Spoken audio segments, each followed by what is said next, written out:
Good news Bharat के YouTube channel में आप सभी दर्शकों का स्वागत है। मैं संजीव शर्मा और आइए देखते हैं गुड न्यूज़ भारत पर आजमगढ़ की कुछ खबरें फटाफट अंदाज में।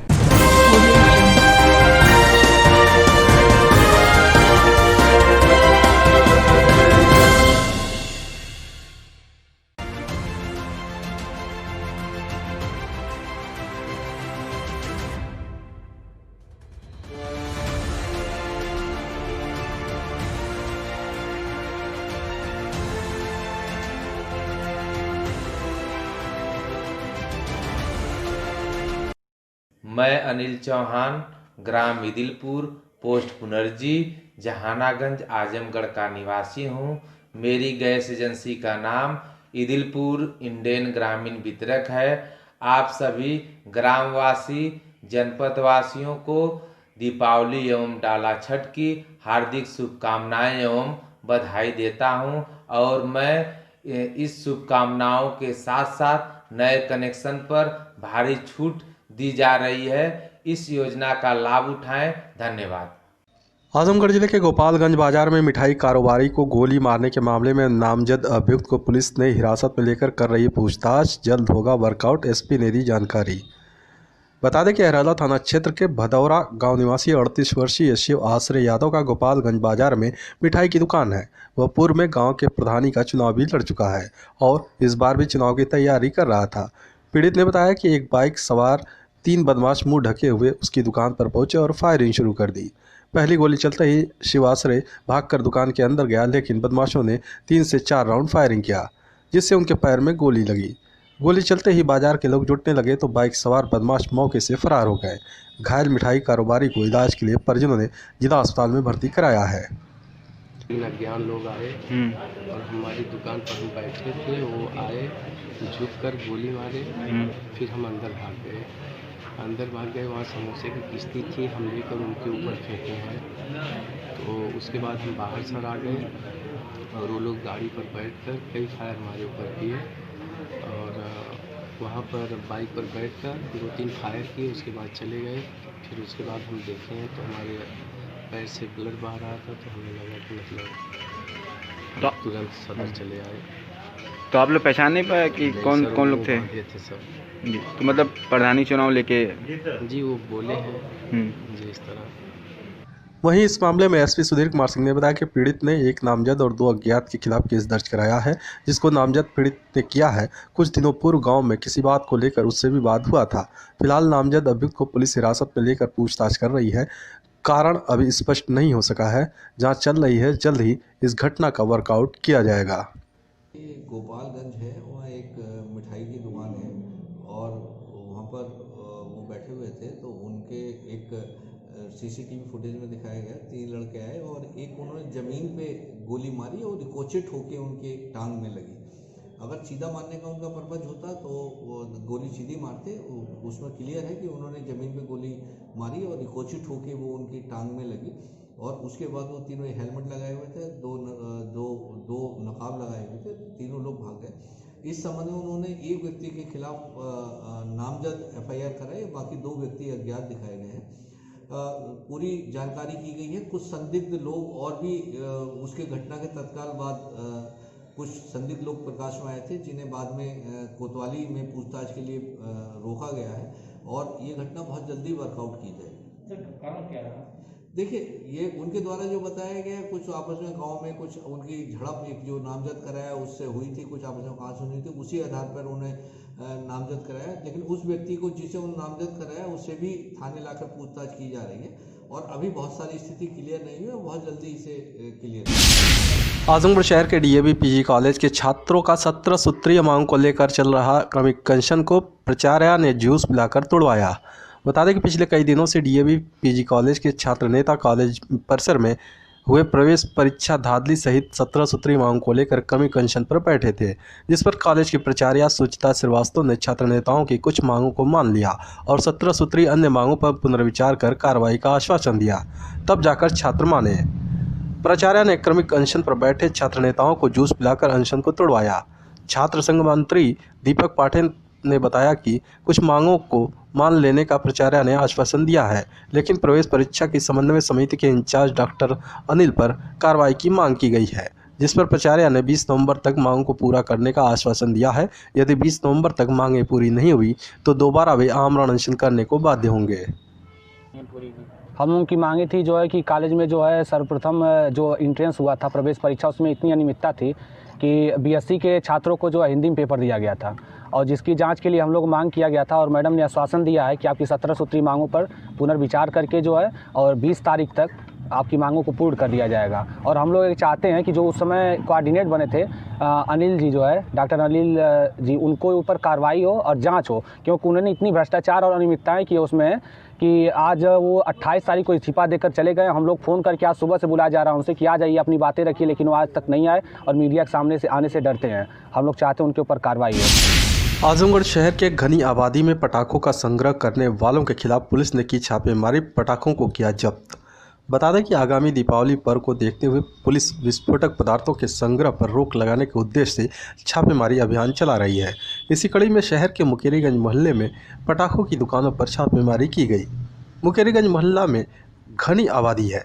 कुछ सालों पहले यहीं पर स्थित एक दुकान में विस्फोट हुआ था, जिससे कई लोगों की जान चली गई थी तो कई लोग घायल भी हो गए थे। इस बार पुलिस पहले से ही कोई अनहोनी न हो इसके लिए अलर्ट है। मुकेरीगंज मोहल्ले में पुलिस टीम ने छापेमारी कर भारी मात्रा में विस्फोट वाले पटाखों को जब्त कर लिया। एसपी सुधीर कुमार सिंह ने बताया कि अभी छापेमारी अभियान चल रहा है। घनी आबादी में विस्फोटक कहां से आए, सभी के लाइसेंस की जांच करने के साथ ही एफआईआर दर्ज कराई जाएगी। कि कुछ ऐसे सूचना मिल रही थी कि कुछ लोग ऐसी जगह पटाखा संग्रह कर रहे हैं जिनके पास संग्रह करने का लाइसेंस भी नहीं है और घनी आबादी में वो लोग संग्रह कर रहे हैं। ऐसे उस पर छापेमारी की गई है और छापेमारी अभी की जा रही है कि वो लोग कहाँ से लाए, कैसे लाए और उनका मेन स्टॉकिस्ट कहाँ है, उसके पास लाइसेंस है कि नहीं है। तो अभी छापेमारी जारी है और जब सारी चीज़ें कलेक्ट हो जाएगी, छापेमारी पूरी हो जाएगी तो इस संबंध में मुकदमा पंजीकृत किया जाएगा और मुकदमा पंजीकृत कर आपको अवगत कराएंगे। आजमगढ़ शहर के सिविल लाइन मोहल्ले में स्थित फर्स्ट क्राइस्ट शॉप का डीआईजी ने फीता काटकर किया भव्य उद्घाटन। बता दें कि आजमगढ़ जिले में पहली बार एक ऐसे दुकान खुली है जिसमें एक ही छत के नीचे पैदा हुए बच्चे से लेकर 6 साल के बच्चों के सभी तरह के प्रोडक्ट मिल जाएंगे। इससे पहले जन्म लिए बच्चों के लिए कोई भी सामान आजमगढ़ में जल्दी नहीं मिलता था। डीआईजी सुभाष चंद्र दुबे ने फीता काटकर इस शोरूम का उद्घाटन किया, साथ ही दुकान का घूम कर अवलोकन किया। कहा कि बच्चों से रिलेटेड सभी सामान एक ही छत के नीचे मिल जाने से अभिभावकों को ज़्यादा सहूलियतें मिलेंगी। उन्होंने शॉप के मालिक को शुभकामनाएं दी। कि किड्स का यहाँ पे क्लोथ या उनसे जुड़े जो अन्य इक्विपमेंट्स हैं, टॉयज, अदर गारमेंट्स सभी लोग के लिए यहाँ पे उपलब्ध कराए गए हैं। मेरा मानना है कि एक ही जगह पर अगर बच्चों को उनके अपने डेली यूज की चीज़ों से लेकर के अन्य उपयोगी चीज़ें एक स्थान पे मिल रही हैं तो निश्चित रूप से एक अच्छी बात है। बाकी आप लोग यहाँ के लोकल हैं, आप लोग ज़्यादा बेहतर जानेंगे शॉप के बारे में। मैं केवल इतना कहूँगा कि जहाँ भी कोई इस प्रकार की चीज़ें हों कि अगर एक स्थान पर सुविधाएं समन्वित रूप में मिल रही हों तो वो स्थान कंपैरेटिवली हम सभी के लिए बेटर होता है कि जहाँ पर एक स्थान पर अपने यूज की, बच्चों के यूज की चीज़ें पा सकते हैं। तो वहीं फर्स्ट क्राइस्ट दुकान के डायरेक्टर प्रत्युष डालमिया ने और उनके पिता ने डीआईजी को पुष्पगुच्छ और अंगवस्त्रम देकर सम्मानित किया। दुकान के उद्घाटन के मौके पर शहर के गणमान्य लोग उपस्थित रहे। दुकान के डायरेक्टर प्रत्युष डालमिया ने बताया कि उनके मन में ख्याल आया कि आजमगढ़ शहर में जन्म लिए बच्चों का कोई सामान उनके माता पिता को खरीदना हो तो जल्दी नहीं मिल पाता था। उसी सोच के साथ उन्होंने फर्स्ट क्राइस्ट दुकान खोला, जहां एक ही छत के नीचे जन्म लिए हुए बच्चे के साथ 6 साल तक के बच्चों के सभी सामान कम रेट पर मिल जाएंगे। ये फर्स्ट क्राई ब्रांड है जो महिंद्रा एंड महिंद्रा ग्रुप का है। इसका सॉफ्ट बैंक इसका फाइनेंसर है। और आजमगढ़ में जैसे तमाम सामान मिलते थे, लेकिन मुझे लगता था जो बच्चे पैदा होते थे उनके माँ बाप घूमते थे, उनको कोई सामान उनके शौक़ का नहीं मिल पाता था। और हर माँ बाप अपने बच्चों के लिए ज़्यादा से ज़्यादा करना चाहता है। तो एक ये ब्रांड मुझे समझ में आया जब मैंने विज़िट किया बाहर के शहरों में, तो मुझे लगा कि इनके सामान ऐसे हैं जो सबको पसंद है और बड़े कम दामों में और बड़े उचित मूल्य में बहुत अच्छे अच्छे सामान हैं। और एक ही स्टोर में आपको बच्चे से रिलेटेड जो भी चाहिए, आपको डायपर चाहिए, कपड़ा चाहिए, फुटवियर चाहिए, खिलौना चाहिए, उसके स्किन केयर प्रोडक्ट चाहिए, कुछ भी चाहिए, सब एक जगह मौजूद है। तो उसको कहीं जाने की ज़रूरत नहीं है। कितने से कितने साल के बच्चों के लिए ये सुविधाएं उपलब्ध है? ये बॉर्न बेबी से लेकर 6 साल तक के बच्चों के लिए ये सुविधाएँ उपलब्ध हैं। क्या अलग है बाजार में? जो भी यहाँ सामान मिल रहा है वो बाज़ार में आपको कहीं नहीं मिलेगा। एक तो फर्स्ट क्राई जो ब्रांड है ये अपना बेबी हक करके अपना इन हाउस प्रोडक्शन करता है, जिसके कपड़े के स्टफ बहुत अच्छे हैं और बहुत मिनिमम रेंज में। आजमगढ़ जिले के छठियां गांव निवासी पीड़ित ने लेखपाल पर गलत ढंग से उसकी भूमिधरी में नवीन प्रति दिखाने का लगाया आरोप, डीएम से की शिकायत। जिलाधिकारी कार्यालय पहुंचे छठियां गांव निवासी धीरज कांत पांडे ने बताया कि उसकी भूमिधरी की जमीन में मौजा का लेखपाल गलत ढंग से नवीन प्रति दिखा रहा है, जबकि कागज में सब कुछ स्पष्ट है। जिसकी शिकायत सभी आला अधिकारियों से की गई, लेकिन कोई सुनवाई नहीं हो रही है। जबकि गांव में 10 बिस्सा की नवीन प्रति में गांव के ग्राम प्रधान ने पोखरे का निर्माण करा दिया है।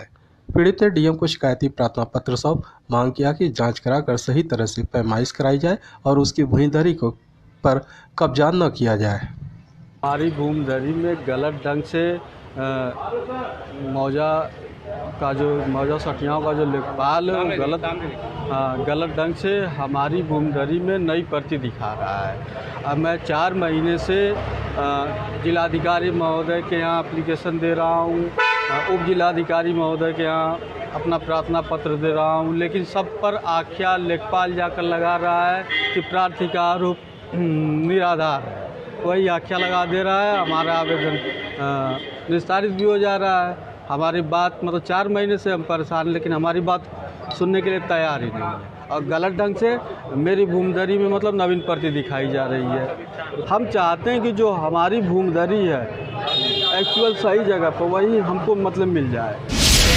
आजमगढ़ पहुंचे सुप्रीम कोर्ट के चर्चित वकील डॉक्टर एपी सिंह ने जिले में भू माफियाओं पर जमीन कब्जा करने का लगाया आरोप, प्रवासी मंच करेगा संघर्ष।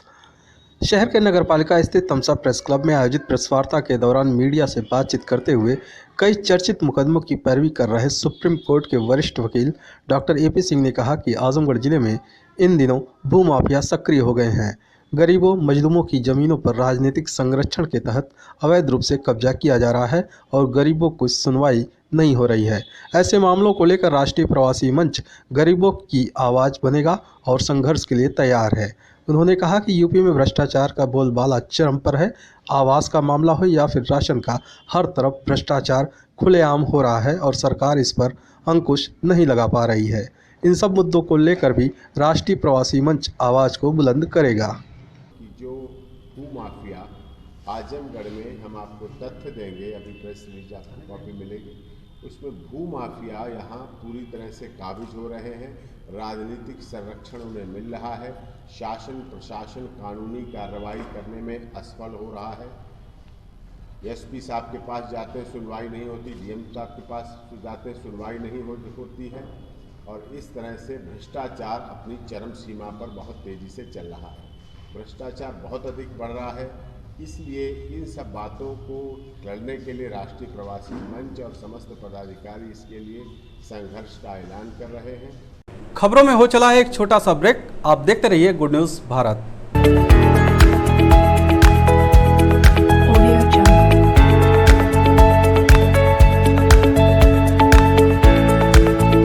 ब्रेक के बाद एक बार फिर से आपका स्वागत है और आइए देखते हैं आजमगढ़ की खबरें फटाफट अंदाज में।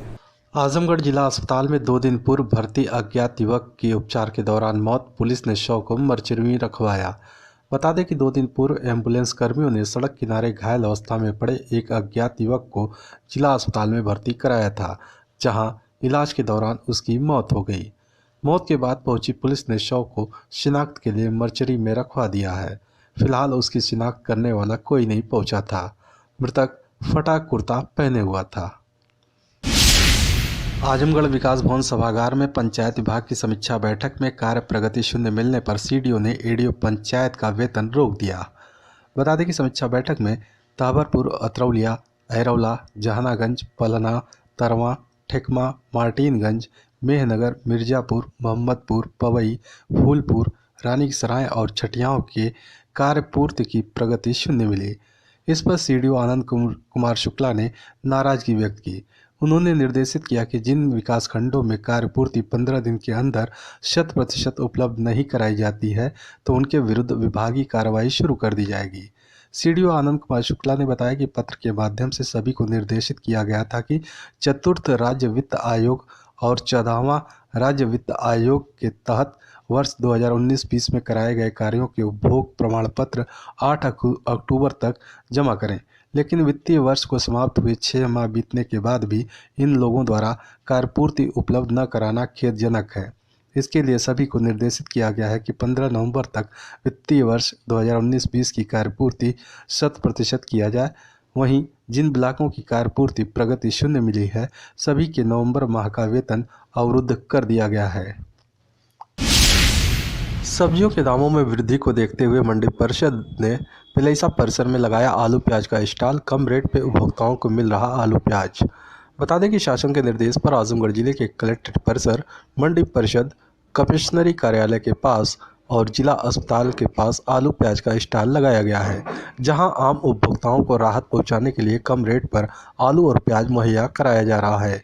इसी कड़ी में मंडी परिषद के सचिव विजय कुमार चौधरी ने बताया कि आम जनता को महंगाई से राहत दिलाने के उद्देश्य से शासन के मंशा के अनुसार मंडी परिषद परिसर में स्टॉल लगाया गया है, जहां एक व्यक्ति को 1 किलो आलू 30 रुपये और 1 किलो प्याज 40 रुपये किलो की दर से बेचा जा रहा है।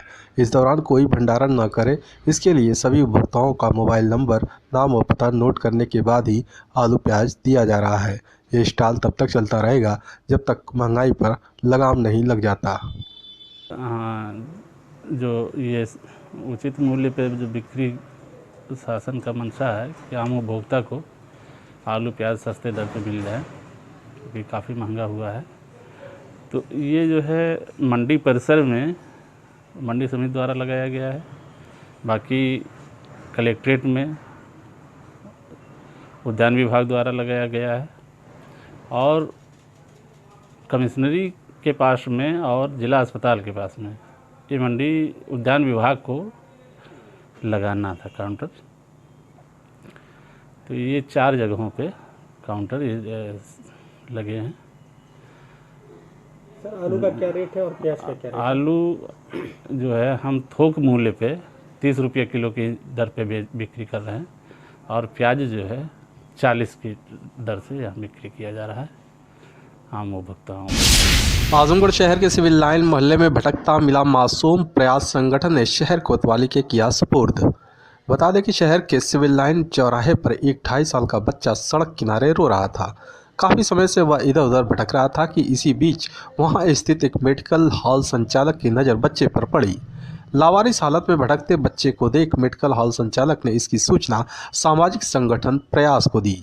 सूचना मिलते ही प्रयास सामाजिक संगठन के पदाधिकारी सहित सदस्य सिविल लाइन पहुंचे और बच्चे को गोद में लेकर उसे किसी तरह बिस्किट दिलाकर चुप कराया और फिर आसपास के मेडिकल स्टोर व क्लिनिक पर बच्चे को लेकर शिनाख्त कराने की कोशिश की, लेकिन सफलता नहीं मिल सकी। प्रयास सामाजिक संगठन के पदाधिकारी रणजीत सिंह ने बताया कि जब बच्चे का कोई सहारा नहीं मिला तो वह बाल श्रम अधिकारी को फ़ोन किए और उनके सुझाव पर डायल 112 को फ़ोन कर बुलाया और बच्चे को शहर कोतवाली के सुपुर्द कर दिया। हो सकता है कोई व्यक्ति कोतवाली में गुमशुदगी दर्ज कराने पहुंचे तो उसका बच्चा परिजनों को मिल जाए। मोबाइल से सूचना मिली कि सिविल लाइन चौराहे पर आनंद मेडिकल स्टोर पर जो है एक करीब 2.5 साल का बालक लावारिस हालत में उसी चौराहे पर घूमता हुआ मिला है और करीब 2-2.5 घंटे से वो जो वहाँ पर घूम रहा था इधर उधर। तो वहाँ के साथियों ने प्रयास सामाजिक संगठन को सूचना दी। संगठन के साथी मेडिकल हॉल पर पहुंचे और काफ़ी इधर उधर खोजबीन प्रयास किया गया। कई दवा की दुकानों पर, मेडिकल हॉल पर ये प्रयास किया गया कि हो सकता है कहीं कोई दवा लेने आया हो, उसका बच्चा छूट गया हो। काफ़ी खोजबीन की गई। अंततः जब कोई पता नहीं चल पाया तो बाल श्रम अधिकारी से संपर्क किया गया। बाल श्रम अधिकारी ने बताया कि ऐसा है कि आप 112 को कॉल करके और इसको जो है कोतवाली सुपुर्द करिए। हो सकता है कि किसी का बच्चा गायब हो तो गुमशुदगी की रिपोर्ट कहीं दर्ज हो, जिससे जो उसका पता चल सकेगा। अंततः प्रयास सामाजिक संगठन के साथियों ने 112 डायल करके बुलाया और कोतवाली जो है पुलिस के हवाले किया। आजमगढ़ जिले के मिशन कंपाउंड में महाराणा प्रताप सेना के प्रदेश कार्य समिति की बैठक में संगठन के विस्तार पर चर्चा हुई। महाराणा प्रताप के जीवन पर डाला प्रकाश। बैठक को संबोधित करते हुए सेना प्रमुख विजेंद्र सिंह ने कहा कि महाराणा प्रताप ने अपने मान सम्मान के लिए घास की रोटी कबूल किया, किंतु अकबर की अधीनता नहीं स्वीकार की। जबकि अकबर ने अपने दूतों से संदेश भिजवाया था कि आप हमारी अधीनता स्वीकार कर लें तो हम आधा हिंदुस्तान का राजपाट दे देंगे, किंतु महाराणा प्रताप डिगे नहीं। ऐसे महापुरुषों से प्रेरणा लेकर उनके पदचिन्हों पर चलने की आवश्यकता है। उन्होंने कहा कि महाराणा प्रताप की मूर्ति स्थापना हेतु जिलाधिकारी से जल्द मिलकर स्थान सुरक्षित कराना है। साथ ही महाराणा प्रताप की जयंती को राष्ट्रीय पर्व घोषित कराने हेतु भारत सरकार से आग्रह किया जाएगा। उन्होंने कहा कि महाराणा प्रताप के आदर्शों पर चल के हमें अपने जीवन को कृतार्थ करने की आवश्यकता है। यही उनको सच्ची श्रद्धांजलि होगी।